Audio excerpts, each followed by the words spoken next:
বাসায় তো আশা দিচ্ছে, কিন্তু একটা না একটা ব্যবস্থা হয়ে যাবে। আমার সাথে ষড়যন্ত্র কেউ পার পাইবো না। তাহলে তো বিষয়টা নিয়ে দেন দরবার করতে হয়। এত টাকা কই পাইলা? কামে না, টাকা কাজের টাকা।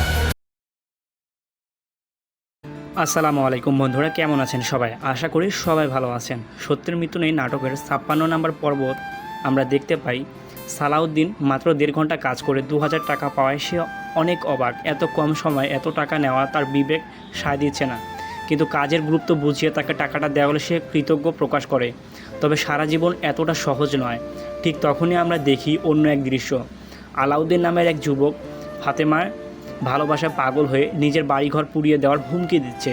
পরিবার তাকে ঘর আটকে রাখলে জহির নামের একজন তার বাঁধন খুলে দেয়। আলাউদ্দিন সাফ জানায় সে ফাতেমাকেই বিয়ে করবে। ছেলের এই পাগলামি দেখে রাগে অন্ধ হয়ে তার বাবা তাকে লাঠি দিয়ে নির্মমভাবে পেটাতে শুরু করে। বাবা মনে করে এ রোগে একমাত্র চিকিৎসা হলো দ্রুত বিয়ে দেওয়া, তাই বিকেলের মধ্যেই অন্য মেয়ে দেখাবে তোড়জোড় শুরু করে যায়। এখানে দর্শক হিসেবে মনে হয় জোর করে কি অন্য কাউকে আপন করা যায়, কিন্তু এখানেই গল্পের আসল টুইস্ট। এরপর আমরা দেখতে পাই গ্রামীণ বাংলার এক উৎসব মুখর পরিবেশ। সালাউদ্দিন তার স্ত্রী আমেনাকে নিয়ে মেলায় ঘুরতে এসেছে। হাতে কিছু টাকায় থাকায় সে মনের আনন্দে কেনাকাটা করেছে, কিন্তু আমেনা বেশ হিসেবি, সে খামোকা টাকা নষ্ট করতে পছন্দ করে না। সালাউদ্দিন তাকে বোঝায় যে জীবনের মাঝে মধ্যে একটু আনন্দ করা উচিত। একই সময়ে আমেনা তাকে এই কাজ বদলে অন্য কাজ খুঁজতে বলে, কারণ এত সহজে টাকা আসা তার কাছে স্বাভাবিক ঠেকছে না। মেলা থেকে আমেনার ভাই রাফিয়ার ফোন করে। রাফিয়া তাকে সাবধান করে দেয় মেলায় গিয়ে যেন অন্য মেয়ের দিকে না তাকায়। এই মিষ্টি প্রেমের সম্পর্কের মাঝে আরও একটা বিপদ ঘনিয়ে আসে। গল্পের মোড় ঘুরে তখনই যখন মঈন ও মিম বাপের বাড়ি থেকে ফেরার পথে বড় ভাইজানের মুখোমুখি হয়।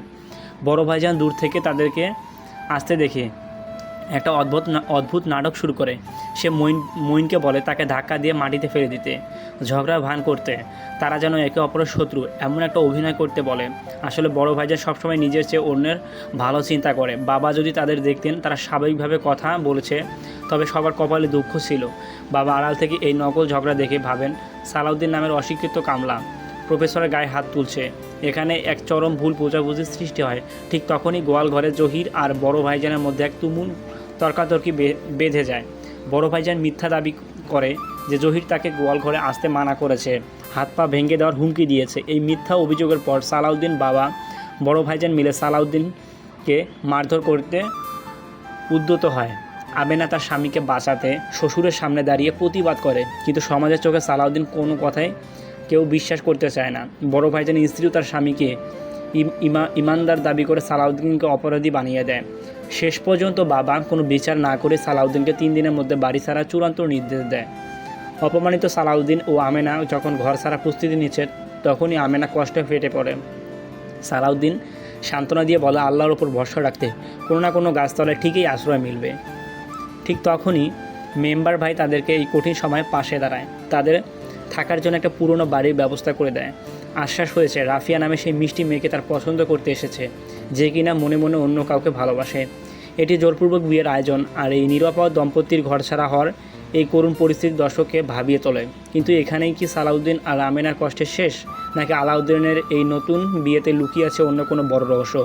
পরবর্তী ঘটনা জানতে হলে আমাদের নজরে দেখতে হবে গল্পের পরের পর্ব। ততক্ষণ পর্যন্ত সবাই সুস্থ থাকুন, ভালো থাকুন, আর ভিডিওটি ভালো লাগলে অবশ্যই একটি লাইক করবেন। আর আপনি যদি চ্যানেলে নতুন থাকেন অবশ্যই চ্যানেলটি সাবস্ক্রাইব করে পাশে থাকুন। ধন্যবাদ, আল্লাহ হাফেজ।